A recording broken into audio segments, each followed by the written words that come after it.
मेरा नाम कृष्ण है और मेरा संबंध उत्तर प्रदेश के एक छोटे से कस्बे मोहनगढ़ के पास के गांव से है। पिताजी की नौकरी बेंगलुरु में हो गई थी और हम सब वहीं शिफ्ट हो गए थे।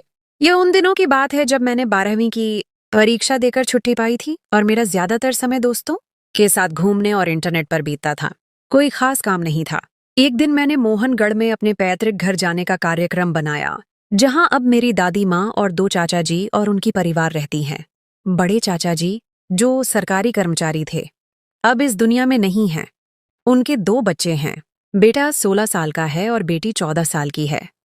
छोटे चाचा जी की अभी शादी नहीं हुई, वह भी सरकारी कर्मचारी हैं। मैं वहां शाम को पहुंचा तो बहुत गर्मी थी। जेठ का महीना चल रहा था, जिसमें सूरज आग बरसा रहा होता है। मुझे देखकर सब बहुत खुश हुए। हम सब ने मिलकर रात का खाना खाया और सोने की तैयारी करने लगे। गांव और देहातों का माहौल ऐसा ही होता है कि लोग खुली छत पर चारपाइयां बिछाकर सोते हैं। छोटे चाचा जी और बड़े चाचा जी का बेटा, मेरा चचेरा भाई, नीचे अपने कमरे में ही सोते थे। वैसे भी मेरे चचेरे भाई को रात देर तक टीवी देखने का शौक था। चाची जी ने मेरी चारपाई भी छत पर लगा दी थी। मैं सफर की वजह से बहुत थका हुआ था और चारपाई पर लेटते ही कुछ ही देर में मेरी आंख लग गई। रात को जब सब सो रहे थे, अचानक मुझे गर्मी और प्यास की शिद्दत महसूस हुई और मेरी आंख खुल गई। साथ वाली चारपाई पर चाची जी सोई हुई थीं। जब मैंने देखा तो उनकी चारपाई खाली थी। मैंने सोचा शायद वह शौचालय गई होंगी या प्यास लगने की वजह से पानी पीने गई होंगी। मैं चारपाई से उठा और छत पर बने एक छोटे से कमरे की तरफ चल पड़ा, जहां पानी का ठंडा मटका रखा हुआ था। जब मैं कमरे के दरवाजे पर पहुंचा तो दरवाजा बंद था, लेकिन दरवाजे के नीचे से हल्की सी रोशनी छनकर बाहर आ रही थी। मुझे पहले तो हैरानी हुई, अगर चाची जी पानी पीने आई हैं तो दरवाजा बंद करके क्यों पानी पी रही हैं? और अगर वह अंदर नहीं है तो फिर ये रोशनी किस चीज की है? मैंने दरवाजे को हल्का सा धकेल कर खोलने की कोशिश की तो वह अंदर से कुंडी लगी हुई थी। मैं अभी इसी सोच में था कि मुझे अंदर से किसी के दरवाजे की तरफ चलकर आने की आवाज आई। मैंने जल्दी से यहाँ वहां देखा। मुझे कमरे के साथ बाहर वाली साइड पर एक तुलसी का चबूतरा नजर आया। उसकी पिछली साइड पर कोई 2 से 3 फीट जगह खाली थी। मैं जल्दी से वहां जाकर छिप गया। कुछ ही मिनटों के बाद हल्का सा दरवाजा खुलने की आवाज आई और कोई बाहर निकला। उसने इधर उधर देखा और सीधा तुलसी के चबूतरे के साथ बनी क्यारी की तरफ आने लगा। मैंने गौर से देखा तो मुझे चाची जी दिखाई दी, जो कि क्यारी की तरफ आ रही थीं। मैं तुलसी के चबूतरे के साथ बने एक छोटे से मंडप, जो कि 4 से 5 फीट ऊंचा था, के नीचे पैरों के बल बैठा यह नजारा देख रहा था, लेकिन मुझे वहां कोई देख नहीं सकता था। चांद की हल्की रोशनी में मुझे सब साफ नजर आ रहा था। जब चाची जी क्यारी के करीब पहुंची तो मैंने देखा कि चाची जी ने वहां से कोई चीज उठाई और दोबारा उसी कमरे की तरफ वापस चली गईं। उनके जाने के कोई 2 मिनट के बाद मैं चुपके से वहां से निकला और कमरे की तरफ गया। इस बार दरवाजा हल्का सा खुला हुआ था, लेकिन हल्की सी रोशनी आ रही थी। मैंने आहिस्ता से थोड़ा सा दरवाजे को धकेला और सिर्फ आधा ही अंदर करके झांका, तो थोड़ा अंधेरा होने के बावजूद जो नजारा देखा वह मेरे होश उड़ाने के लिए काफी था। अंदर चाची जी बाईं ओर एक कोने में एक चारपाई पर बैठी हुई थीं और खुद से खेल रही थीं। यह नजारा देखकर मैं होश खो बैठा और जब लगभग 10 सेकंड के बाद मैं कल्पनाओं की दुनिया से वापस आया और जब आंखें खोलीं तो मेरे पैरों तले जमीन खिसक गई। जब मैंने आंखें खोलीं तो देखा चाची जी का रंग उड़ा हुआ था और उनकी नजरें मेरे चेहरे पर थीं। मैं अभी डर और शर्मिंदगी की सोच में था कि चाची जी की आवाज मेरे कानों तक पहुंची। कृष्ण, तुम यहाँ क्या कर रहे हो? मैं बिना चाची जी की तरफ देखे तेजी से चलता हुआ सीढ़ियां उतरकर नीचे वाले कमरे में जाकर अंदर से कुंडी लगाकर बैठ गया और डर और शर्मिंदगी से सोचने लगा कि अब आगे क्या होगा। मैं चाची जी का सामना कैसे करूंगा? अगर उन्होंने किसी को बता दिया तो? पिताजी की मार और खासकर सबसे छोटे चाचा जी के बारे में सोचकर ही मैं डर रहा था। मेरे छोटे चाचा जी सख्त मिजाज के मालिक थे और मैंने बचपन में उनसे बहुत बार मार खाई थी। मैं वहां आधे घंटे तक बैठा रहा और सोचता रहा और फिर हिम्मत करके उठा, मुंह हाथ धोया और दबे पांव चलता हुआ छत पर आ गया। पहले चाची जी की चारपाई देखी तो वह दूसरी तरफ मुंह करके लेटी हुई थीं। मैं चुपके से आकर बिना कोई आवाज किए अपनी चारपाई पर आकर लेट गया और सुबह का इंतजार करते करते न जाने कब आंख लग गई और मैं सो गया। सुबह कोई 9 बजे का वक्त था जब मेरी चचेरी बहन ने मुझे आकर जगाया कि कृष्ण भैया उठो, दादी माँ और माँ नीचे नाश्ते के लिए बुला रही हैं। मैं अचकचाता हुआ उठा और सीधा शौचालय में घुस गया। नहा धोकर नाश्ते के लिए सबके साथ बैठ गया। दादी माँ और बच्चे भी नाश्ता कर रहे थे। छोटे चाचा जी अखबार पढ़ रहे थे और साथ साथ नाश्ता भी कर रहे थे, और चाची जी रसोई से चीजें लाकर नाश्ता लगा रही थीं। मैं चोरी चोरी चाची जी की तरफ ही देख रहा था। जब नाश्ता लग गया तो चाची जी भी आकर नाश्ता करने लगीं। जब मेरी और चाची जी की नजरें मिलीं तो हम दोनों ने फौरन नजरें चुरा लीं। हम दोनों एक दूसरे से नजरें नहीं मिला पा रहे थे। मैं बार बार चाची जी की तरफ देख रहा था। अचानक चाची जी ने मुझे गस से भरी नजरों से देखा तो मैं डर गया और मुंह नीचे करके नाश्ता करने लगा। एक अजीब सा डर दिल में था कि चाची जी ने नाश्ते के बाद अगर चाचा जी को बता दिया तो मेरी खैर नहीं है। आज इसी सोच में निवाला गले से मुश्किल से उतर रहा था। मैं इन्हीं सोचों में गुम था कि छोटे चाचा जी बोले, बच्चों, बस्ते उठा लो, स्कूल जाने का समय हो गया है। और मुझे कहा, कृष्ण बेटा, शाम को ड्यूटी के बाद तुमसे बातें करेंगे। मैंने बस इतना ही कहा, जी चाचा जी, और वह कुछ ही मिनटों के बाद बच्चों के साथ चले गए। दादी माँ अपने कमरे में चली गईं और चाची जी बर्तन उठाकर रसोई में रखने लगीं। मैं भी चुपके से उठा और टीवी वाले कमरे में बैठकर टीवी देखने लगा। टीवी में खास मन नहीं लग रहा था। बार बार एक ही बात दिमाग में आ रही थी कि अभी तक चाची जी ने चाचा जी को रात वाली बात नहीं बताई है, लेकिन वह चाचा जी को किसी भी वक्त बता देंगी तो फिर क्या होगा। बस यही डर मुझे खाए जा रहा था। रसोई से चाची जी के बर्तन धोने की आवाज आ रही थी। फिर कुछ देर बाद मैंने देखा कि चाची जी पूरे घर में झाड़ू लगाने लगीं। पहले आंगन में, फिर बाकी कमरों में भी। जब वह टीवी वाले कमरे में आईं और मुझे थोड़ा रूखे अंदाज में बोलीं कि कृष्ण, बाहर जाओ, मुझे कमरा साफ करने दो, सफाई के बाद बैठकर टीवी देख लेना। मैं खामोशी से उठा और बाहर आंगन में पड़ी चारपाई पर आकर बैठ गया। फिर कुछ देर बाद मैंने देखा चाची जी टीवी वाले कमरे से सफाई करके अपने कमरे में चली गईं और मैं फिर टीवी वाले कमरे में आकर बैठ गया और टीवी लगा लिया, लेकिन दिमाग कहीं और था। थोड़ी देर बाद मैंने कमरे की खिड़की से देखा कि चाची जी अपने कमरे से निकलकर दूसरे कमरे की तरफ जा रही हैं और कमरे में दाखिल होकर अंदर से दरवाजा बंद होने की आवाज आई। मेरे दिल में फिर शैतान ने दस्तक दी और मैं रात वाले वाकये के बारे में सोचने लगा। अचानक मैं वहां से उठा और उस कमरे की तरफ चलने लगा और कमरे के दरवाजे के पास पहुंचकर मैं दरवाजे के अंदर देखने की कोशिश करने लगा, लेकिन दरवाजा लोहे का बना हुआ था और उसमें कोई खास ऐसी जगह नहीं थी जिससे अंदर देखा जा सकता था। मैं अंदर देखने के लिए जगह तलाश कर रहा था। यकायक मुझे जहां दरवाजे का ताला था उसके बिल्कुल नीचे एक छोटा सा सुराख नजर आया। मैंने फौरन वहां आंख लगाई और अंदर का नजारा देखकर खुश हो गया कि चाची जी फिर से वहीं कर रही थीं। मैं इस नजारे में मग्न था कि चाची जी नीचे बैठ गईं और उनका मुंह तो पहले ही दरवाजे की तरफ था और मुझे ऐसा लगा कि उन्होंने मुझे सुराख से देखते हुए देख लिया है। वह इस वक्त बिल्कुल सुराख की तरफ देख रही थीं। मेरी तो उस वक्त हालत खराब हो गई और मैं वहां से भागता हुआ दादी माँ के साथ वाले कमरे में जाकर दरवाजा बंद करके बैठ गया और डर से पागल हो गया और सोचने लगा कि ये मैंने फिर क्या गलती कर दी है। अब तो मेरी खैर नहीं है और चाची जी आज जरूर चाचा जी को बताकर रहेंगी और आज मेरी शामत आएगी। मैं इसी कशमकश में बैठा हुआ सोच रहा था कि आगे क्या होगा मेरे साथ। थोड़ी ही देर बाद मुझे उस कमरे का दरवाजा खुलने की आवाज आई और फिर किसी के कदमों की आवाज आहिस्ता आहिस्ता मेरे कानों में गूंजने लगी और वह आवाज जिस कमरे में मैं बैठा हुआ था उसके नजदीक आती हुई महसूस हो रही थी और मेरे दिल की धड़कन तेज हो रही थी। जैसे ही वह आवाज कमरे के पास पहुंची तो मैं डर से कांपने लगा, लेकिन फिर मुझे साथ वाले कमरे के दरवाजे के बंद होने की आवाज आई और थोड़ी सी खामोशी हो गई। साथ वाला कमरा चाची जी का अपना बेडरूम था। मैंने हिम्मत की और आहिस्ता से चलते हुए कमरे के दरवाजे का ताला खोला जिसमें मैं बैठा हुआ था और थोड़ा सा खोलकर बाहर देखा तो साथ वाला कमरा बंद था। मैं थोड़ा सा सुकून में आया और वापस दरवाजा बंद करके अंदर कमरे में आकर बैठ गया था और दरवाजा बंद नहीं किया और चारपाई पर बैठकर सोचने लगा कि अगर चाची जी मुझसे खुद बात करती हैं तो आगे से क्या जवाब दूंगा, और अगर वह शाम को चाचा जी को बता देंगी तो कैसे बच सकूंगा। मैं इन्हीं सोचों में गुमसुम बैठा था और कोई आधे घंटे के बाद यकायक मुझे मेरे कमरे का दरवाजा खुलने की आवाज आई और मैंने मुंह उठाकर देखा तो सामने दरवाजे पर चाची जी थीं और उनको देखकर मेरा रंग पीला पड़ गया।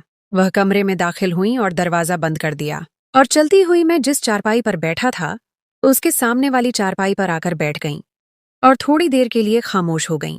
मैं डर से उनसे आंखें नहीं मिला सकता था, इसीलिए मैं मुंह नीचे करके बैठा हुआ था। कोई 1 मिनट की खामोशी के बाद चाची जी की आवाज मेरे कानों में गूंजी। उन्होंने कहा, कृष्ण, तुम आखिर ऐसा क्यों कर रहे हो? शर्म नहीं आती? तुम रात को भी बिना इजाजत मेरे कमरे में आ गए और आज दूसरे कमरे में भी यही हरकत की है। मैं तुम्हारी चाची हूं और तुम मुझ पर गंदी नजर रखते हो। मैं बस उनकी बातें सुन रहा था, लेकिन आगे से जवाब देने की हिम्मत मुझ में नहीं थी। उन्होंने फिर सख्त लहजे में कहा, जवाब दो, आगे से बोलते क्यों नहीं? मैं अब उनको क्या जवाब देता, गलती मेरी अपनी थी। फिर चाची जी बोली, आज मैं तुम्हारे चाचा जी को शाम को बताऊंगी कि तुम अच्छे लड़के नहीं हो, ताकि वह तुम्हारे दिमाग से यह ख्याल निकाल सकें। उनकी बात सुनकर मैं डर गया और मैं फौरन उठा और चाची जी के पैरों में गिर गया और उनसे माफी मांगने लगा और उनसे माफी की भीख मांगने लगा और दोबारा से ऐसी हरकत न करने की तौबा करने लगा और बार बार उनसे कहने लगा, चाची जी मुझे माफ कर दें, चाचा जी को न बताएं, मैं दोबारा कभी भी नहीं करूंगा। थोड़ी देर बाद चाची जी को मुझ पर रहम आ गया। उन्होंने कहा कि मैं आज तुम्हें माफ कर रही हूं और चाचा जी से भी बात नहीं करूंगी, लेकिन आइंदा ऐसी हरकत हुई तो याद रखना, मुझसे बुरा कोई नहीं होगा। मेरी जान में जान आई और मैंने कहा, चाची जी, मैं वादा करता हूं आइंदा ऐसा कभी नहीं होगा। और फिर वह उठकर बाहर चली गई। मैं चारपाई पर लेट गया और सोचने लगा, चल कृष्ण बेटा, आज तो बचत हो गई, आगे से बहुत सचेत रहना होगा। फिर इसी तरह ही कुछ दिन गुजर गए और मैं भी सामान्य हो गया और चाची जी से भी हल्की फुल्की बातचीत होती रही और चाचा जी और बाकी सब घर वालों से भी उठना बैठना चलता रहा। फिर एक दिन दोपहर के वक्त दादी माँ अपने कमरे में थीं और चाची जी भी घर का काम खत्म करके अपने कमरे में आराम कर रही थीं और बच्चे 3 बजे घर आते थे और चाचा जी 5 बजे आते थे। मुझे ख्याल आया सब अपने कमरों में हैं और समय भी खाली है और मैं अपना सरसों का तेल मालिश के लिए भी साथ लेकर आया हुआ था। मैंने बैग से तेल की शीशी निकाली और चाची जी के साथ वाला कमरा, उसमें ही दरवाजा बंद करके अपनी चारपाई पर बैठ गया और तेल से अपने शरीर की मालिश करने लगा और मालिश में मग्न हो गया। मैं अपनी मालिश में इतना मग्न था कि मुझे कोई खबर नहीं कि कब कमरे का दरवाजा खुला, जो कि मुझे बंद करना याद न रहा और कब से चाची जी मुझे मालिश करते हुए देख रही थीं। और जैसे चाची जी की नजर मेरी नजर से मिली, वह यकायक दरवाजा बंद करके अपने कमरे में चली गईं। मुझे उनके कमरे का दरवाजा बंद होने की आवाज आई और मैं होश में आ गया। मैं जल्दी से भागता हुआ चाची जी के दरवाजे को कांपते हुए हाथ से खटखटाया तो अंदर से हल्की सी आवाज आई, कौन है? मैंने कहा, चाची जी, मैं हूं। वह थोड़ा ऊंची आवाज में बोली, अभी तुम जाओ, मुझे तुमसे अभी कोई बात नहीं करनी। मैंने दोबारा उदास लहजे में कहा, चाची जी, बस एक बार मेरी बात सुन लें। थोड़ी सी खामोशी के बाद आवाज आई, आ जाओ। मैंने डरते हुए दरवाजा खोला और नजरें झुकाए हुए अंदर दाखिल हुआ तो चाची जी ने कहा, दरवाजा बंद कर दो। मैंने दरवाजा बंद कर दिया तो उन्होंने कहा, यहां आओ, बिस्तर पर बैठो। मैं डरते डरते बिस्तर के दूसरे किनारे पर जाकर खड़ा हो गया। वह फिर बोली, बैठ जाओ। मैं चुप करके बैठ गया और खामोश हो गया। उन्होंने कहा, बोलो क्या कहना है?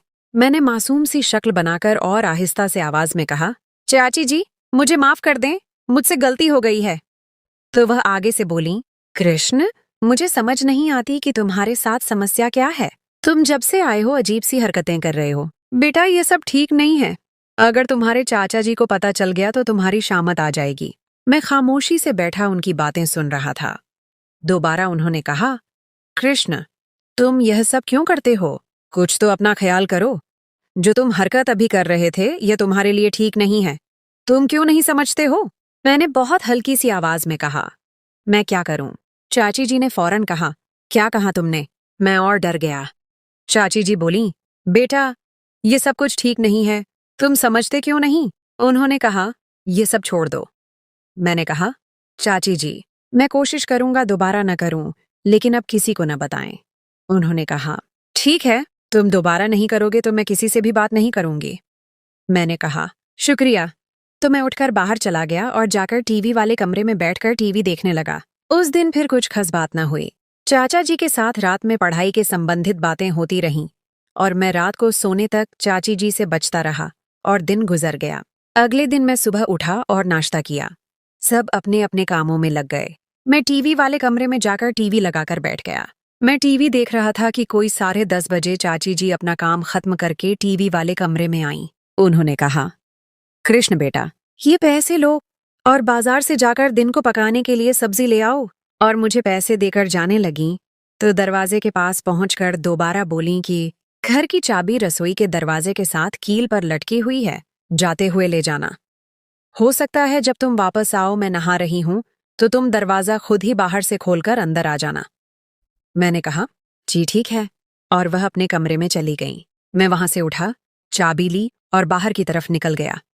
यहाँ आपको बताता चलूं कि बाजार हमारे घर से कोई लगभग 1 किलोमीटर दूर था।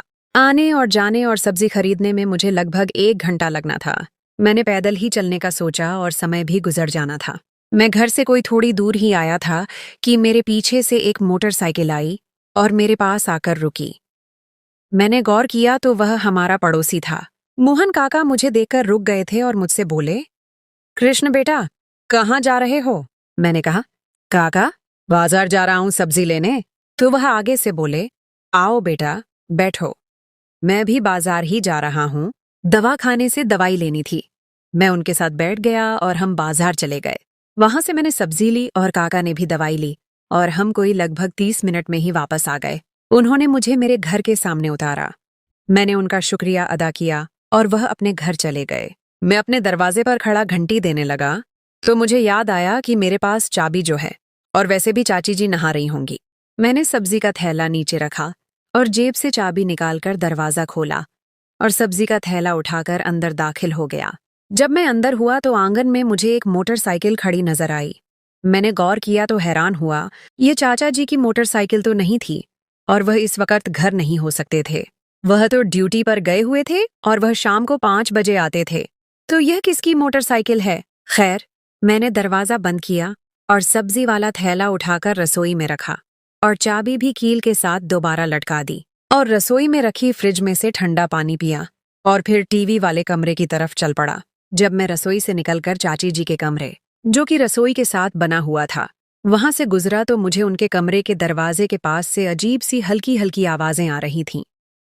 मैं चौंक गया और एक तरफ हटकर खड़ा होकर सोचने लगा कि यह किसकी आवाजें हैं। मैंने देखा दरवाजा भी बंद है। मैंने आहिस्ता से दरवाजे का हैंडल घुमाकर खोलकर देखने की कोशिश की तो निराश हुआ। दरवाजा अंदर से बंद था। मैं डर भी रहा था और सोच रहा था कि अंदर कैसे देखूं कि अंदर से किस चीज की आवाजें आ रही हैं। फिर मैं कमरे की खिड़की की तरफ लपका कि हो सकता है कि वहां से अंदर देख सकूं। जब मैंने खिड़की के पास देखा तो मुझे खिड़की के दूसरे कोने से पर्दा थोड़ा सा हटा हुआ नजर आया। मैंने बहुत ही एहतियात से अंदर देखने की कोशिश की। अब की बार मैं कोई जोखिम नहीं लेना चाहता था। जैसे ही मैंने उस जगह से अंदर देखा तो अंदर का नजारा देखकर मैं अपने होश खो बैठा, क्योंकि अंदर का नजारा मेरे लिए दिल दहला देने के लिए काफी था। अंदर मैंने देखा, सामने सोफे पर चाची जी का मामा का बेटा शर्मा जी, जो मोहनगढ़ में सरकारी स्कूल का अध्यापक था, वह सोफे पर बैठा हुआ था और चाची जी उनके साथ बैठी हुई थीं और एक दूसरे से प्यार कर रहे थे। और अचानक चाची जी की नजर सीधी खिड़की पर पड़ी और उनके चेहरे की हवाइयां उड़ गईं और मैं वहां से भागता हुआ दरवाजा खोलकर घर से बाहर चला गया। उस दिन घर से बाहर भाग जाने के बाद मैं शाम तक बाहर ही घूमता रहा और दिन को हुए वाकये के संबंधित सोचता रहा और मैंने अपने दिमाग में एक योजना तैयार कर ली थी। फिर शाम को घर आ गया और घर के दरवाजे पर आकर घंटी बजाई और थोड़ी देर बाद मेरे चचेरे भाई ने दरवाजा खोला। मैं घर में दाखिल हुआ और सीधा शौचालय में घुस गया और ताज़ा दम होकर चुपके से टीवी वाले कमरे में आकर टीवी लगाकर बैठ गया। मुझे अब चाची जी का डर नहीं था। मैं उनका सारा खेल देख चुका था और पता था अब चाची जी भी मेरी कोई बात किसी से नहीं करने वाली, इसलिए मैं इस लिहाज से पूरा संतुष्ट था। थोड़ी देर के बाद मेरी चचेरी बहन ने आकर मुझे बुलाया कि आकर खाना खा लो, सब इंतजार कर रहे हैं। मैंने टीवी बंद किया और खाने वाले कमरे में चला गया। वहां पर सब लोग बैठे हुए थे। चाची जी भी बैठी हुई थीं, लेकिन उनकी नजरें नीचे ही थीं। मैं खाने के दौरान बार बार चाची जी को देखता रहा, लेकिन चाची जी मुझसे नजरें नहीं मिला रही थीं। फिर जैसे ही खाना खत्म हुआ और चाची जी बर्तन उठाकर रसोई में रखने लगीं और चाचा जी ने टीवी वाले कमरे में जाकर टीवी पर खबरें लगा लीं और बच्चे पढ़ाई करने लगे। दादी माँ अपने कमरे में पूजा करने चली गईं। मैं भी वहां से उठा और टीवी वाले कमरे में जाकर चाचा जी के साथ टीवी देखने लगा। कुछ देर वहां चाचा जी से गपशप हुई, फिर वह उठकर चले गए और मैं वहां टीवी देखने लगा। थोड़ी देर बाद मैंने खिड़की से देखा चाची जी ऊपर छत की तरफ जा रही हैं। मैं वहां टीवी देखने में मग्न रहा। कुछ देर बाद चाची जी नीचे आ गईं और दोबारा अपने कमरे में चली गईं, जहां उनके बच्चे पढ़ाई कर रहे थे। मैं भी थोड़ी देर टीवी देखता रहा और मुझे नींद आने लगी और मैं टीवी बंद करके छत पर चला गया। वहां चाची जी ने चारपाइयां लगा दी थीं। मैं वहां अपनी चारपाई पर लेट गया और पता नहीं कब आंख लग गई और मैं नींद की आगोश में चला गया। आंख तब खुली जब मेरा चचेरा भाई मुझे सुबह नाश्ते के लिए उठा रहा था। मैं उठा और नीचे शौचालय में जाकर घुस गया और नहा धोकर बाहर निकला और सीधा आकर नाश्ते पर बैठ गया। सब सामान्य रूप से नाश्ता कर रहे थे। चाची जी की तरफ देखा तो वह मुझे ही देख रही थीं। मेरी नजर मिलते ही उन्होंने फौरन नजरें नीचे कर लीं और नाश्ता करने लगीं। मैं दिल में बहुत खुश हुआ कि कृष्ण बेटा, अब तो तेरा काम होकर रहेगा। चाचा जी ने नाश्ता खत्म किया और बच्चों से बोले, चलो बच्चों, तैयार हो जाओ स्कूल के लिए। और चाचा जी अपने कमरे में चले गए और दादी माँ भी अपने कमरे में चली गईं और चाची जी बर्तन उठाने लगीं। मैं भी जल्दी से नाश्ता खत्म किया और टीवी वाले कमरे में टीवी लगाकर बैठ गया। मैं अब सोच रहा था कि चाची जी रसोई का काम खत्म करके घर की सफाई करेंगी और वह टीवी वाले कमरे में भी आएंगी। मैं इस कशमकश में था कि चाची जी से बात कैसे शुरू की जाए और साथ ही चाची जी के आने का इंतजार कर रहा था। थोड़ी देर बाद मैंने खिड़की से देखा कि चाची जी रसोई से निकलीं और आंगन में सफाई करने लगीं और उन्होंने बाकी सब कमरों की सफाई भी कर ली। आखिर में वह टीवी वाले कमरे की सफाई करती थीं। मैंने देखा चाची जी ने जब बाकी कमरों की सफाई खत्म कर ली तो वह सीधी फिर अपने कमरे में चली गईं। मैं हैरान हुआ, चाची जी ने टीवी वाले कमरे की सफाई क्यों नहीं की? फिर मुझे ख्याल आया, चाची जी जरूर कल वाली बात की वजह से मुझसे सामना नहीं करना चाहती होंगी और उनके दिल में एक डर भी होगा कि कृष्ण ने अगर कल वाली बात का पूछ लिया तो क्या जवाब दूंगी। और मुझे अपनी जगह चाची जी की कल वाली हरकत देखने के बावजूद हिम्मत नहीं हो रही थी कि बात कैसे शुरू करूं। फिर मैं वहां पर ही बैठकर टीवी देखता रहा और दिन के 11 बज गए। मैं टीवी वाले कमरे में बैठकर अपना पूरा प्लान बना चुका था। मैंने हिम्मत की और चाची जी के कमरे की तरफ चल पड़ा और उनके दरवाजे पर जाकर खटखटाया, लेकिन अंदर से कोई आवाज नहीं आई। मैं 2 मिनट तक इंतजार करता रहा, लेकिन कोई अंदर से आवाज नहीं आई। फिर मैंने दरवाजे को हल्का सा धकेला तो दरवाजा खुल गया। मैंने आराम से दरवाजा खोलकर अंदर दाखिल हुआ तो सामने देखा चाची जी अपने बिस्तर पर बैठी हुई थीं और मुझे देखते ही उनका रंग पीला पड़ गया और बहुत आहिस्ता और कांपती आवाज मेरे कानों में आई, क्या काम है? मैं आराम से चलते हुए बिस्तर के दूसरे कोने पर बैठ गया और आहिस्ता से कहा कि मुझे आपसे बात करनी थी। चाची जी बिस्तर पर ही बैठे बैठे आगे को बढ़ीं और मेरे बिल्कुल नजदीक आकर मेरे घुटने को हाथ लगाकर रोने लगीं और कहने लगीं, कृष्ण, मुझे माफ कर दो, मुझसे गलती हो गई। भगवान के लिए किसी को नहीं बताना। अगर घर में किसी को पता चल गया तो मुझे घर से निकाल देंगे और मैं किसी को मुंह दिखाने के काबिल नहीं रहूंगी। मैंने हिम्मत करके आगे से कहा, चाची जी, आपने यह काम क्यों किया? आपको अपने बच्चों और घर में किसी की भी इज्जत का ख्याल नहीं था। वह और रोने लगीं और कहने लगीं, कृष्ण बेटा, मैं भटक गई थी। भगवान के लिए मुझे माफ कर दो। मैं आइंदा दोबारा यह काम कभी नहीं करूंगी। मैंने फिर कहा, चाची जी, अगर मेरी जगह चाचा जी होते और आपको यह हरकत करते देख लेते तो फिर आपका क्या हाल होना था, ये आपने सोचा है? चाची जी ने फिर घुटने पकड़ लिए और कहा, कृष्ण, अब तक उनको नहीं पता और न ही उन्होंने देखा है और भगवान के लिए न बताओ। मैं वादा करती हूँ, मैं तुम्हारी बातें राज में रखूंगी और तुम मेरी रखोगे।